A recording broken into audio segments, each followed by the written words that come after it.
प्रणाम। एक विनती है आपसे। कहिए राजन। पिछले कई दिनों से मेरे स्वप्न में मेरे पिताश्री आ रहे हैं।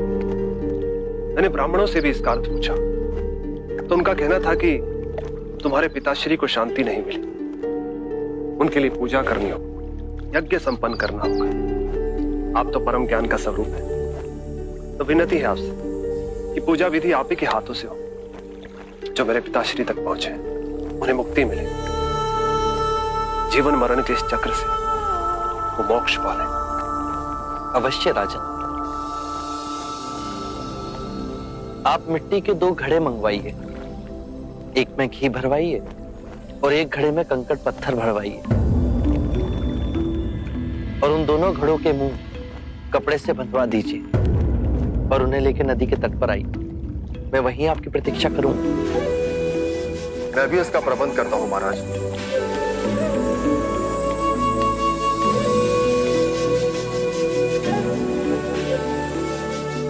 महाराज, अब आप इन दोनों घड़ों को पानी में डाल दीजिए।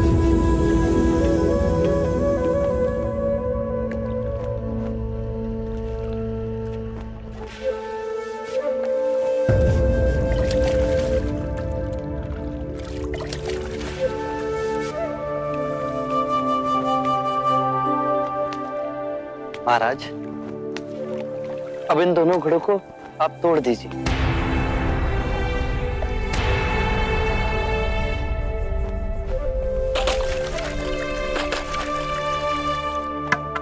महाराज, अब आप ध्यान से देखिए कि ऊपर उठ पानी पर तैरने लगा। अब बताइए, मेरे या किसी और के पूजा पाठ करने से क्या ये घी नीचे बैठ सकता है? असंभव।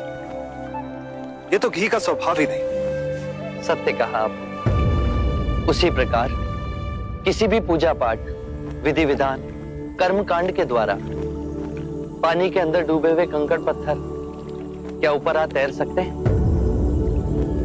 नहीं बुद्ध, ये तो प्रकृति के नियम के विरुद्ध है।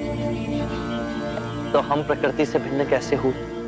हम भी तो प्रकृति का ही रूप है।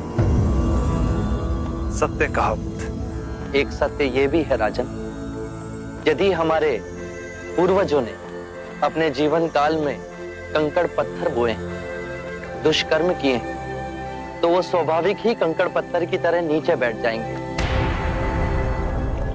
और यदि उन्होंने अपने जीवन काल में सत्कर्म किए तो स्वाभाविक ही घी की तरह ऊपर आ तैरने लगेंगे। जो बोएंगे वही काटेंगे।